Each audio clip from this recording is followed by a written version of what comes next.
Well, President Trump reacted to yesterday's health care vote this morning on Twitter. The president tweeted, quote, "Big win in the House, very excited, but when everything comes together with the inclusion of phase 2, we will have truly great health care." Earlier, I spoke with former senior advisor to Mitt Romney and Paul Ryan's 2012 presidential campaign, Dan Senor, and I began by asking him just how big a win the House vote was for the president.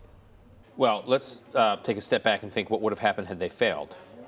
We would have had 0 legislative accomplishments for President Trump so far, just north of 100 days into his term.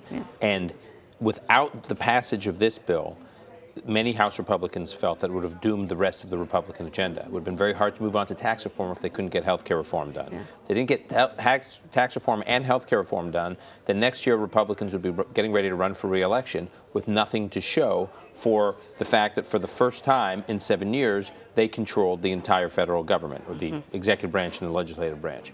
And so they believed that they needed momentum. They needed points on the board. They needed to show that they could actually govern. And they wanted to start, they felt it was important to their own voters to start with the one issue they have been running on for the last 7 years. They ran on repealing Obamacare in 2010, 2012, 2014, 2016. So, okay, guys, now you're in charge. What are you going to do about it? If they failed to do anything about it, they believe they would have looked incompetent, and it would have been very problematic politically.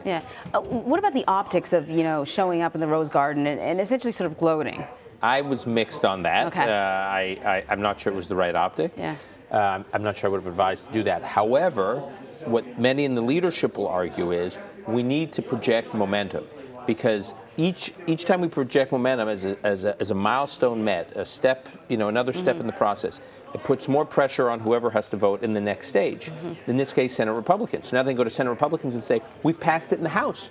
We're that much closer. We've been running on this for 7 years. Every Republican running for anything, including Dogcatcher, has been saying we're going to repeal Obamacare. So how can they now say you're going to screw this up? We've gotten it that much closer. And then if the Senate passes something, which I expect they will, it will not probably be acceptable to conservatives in the House. So they're going to need the House to approve the Senate version, or a version of the Senate version. They're going to have to go to them and say, look at this, we're one step closer. So a lot of it is about projecting momentum. Now, I want to ask you about the challenges that this bill faces in the Senate. But before I go there, I want to ask you about what you made of the Democrats' reaction in the House, singing, na na na na, goodbye. Like, I don't think anyone was wrapping themselves in glory here. I think it was all very amateurish, very high schoolish. It was disappointing. What the Democrats were basically saying is, health care reform doomed us in our 2010 midterms, and your bill here is going to do the same thing to you in your 2008 midterms. And Pelosi's going to be Speaker in 2019. I mean, it's effectively what they were saying. It was, to me, it was inappropriate. So let's look at the Senate. What sort of challenges does this bill face in the Senate? Well, many, not the least of which is Republicans, governors, some Republican governors and Democratic governors under Obamacare have expanded Medicaid considerably under Obamacare. And there are Republican senators from those states. John Kasich did it in Ohio. So there's Rob Portman in the Senate, represents Ohio, who's going to have to vote on this. It was also done in West Virginia. It was done in Alaska. It was done in Colorado. So those are, I can cite 4 Republican senators right there from those states plus Ohio that the Republicans will need to pass this bill. They are not going to be happy. They've already made it clear. They're on record. They've written a letter to Majority Leader McConnell saying they are not happy with what the House is doing on the Medicare provision of this, Medicaid reform provision of this bill. So that, I think, is going to be one of the biggest sticking points. Are the senators generally more moderate than the representatives you find in the House because they just have larger areas, more diverse areas? I mean, not necessarily moderate, because there is a cluster of very conservative members in the Senate.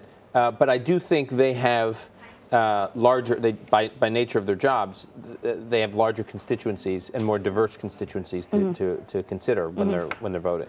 You brought up Medicare. This is the Medicaid, rather. This is something the president sort of ran on. No one's going to lose their insurance. In fact, more people are going to be covered, based on at least the type of bill that we're looking at now. Critics say that's not the case, and in fact, if you do have a pre-existing condition, no matter what they say, you're probably going to end up paying more. This is a guy who sort of ran on being a negotiator, a promise keeper. I know we've asked this question over and over again under different headings, but if not having the ability to keep these promises, is this going to come back and bite him? It's not clear, because this is certainly not the first time where he has just about-faced. I mean, what Chinese currency manipulation, NAFTA, U.S. relationship with NATO, U.S. relationship with different European countries, U.S. bilateral relationship with Russia, with Putin, U.S. engagement in the Middle East. We're not going to engage. I mean, I can give you a ton of examples in which he's changed. Now, in many cases, I mean, as someone who's more conservative like me, I'm happy he has moved to be completely candid. And it is not uncommon, to be fair, for presidents, once they get into office and they start seeing things from the perspective of a commander-in-chief, they start getting the daily intelligence, they have a different set of considerations. Which is not bad. They make changes from how they campaign. I think what is jarring for some people is the velocity and the volume of those changes that have happened here, which I would say is pretty unprecedented. Dan Senor, thank you so much for your insight.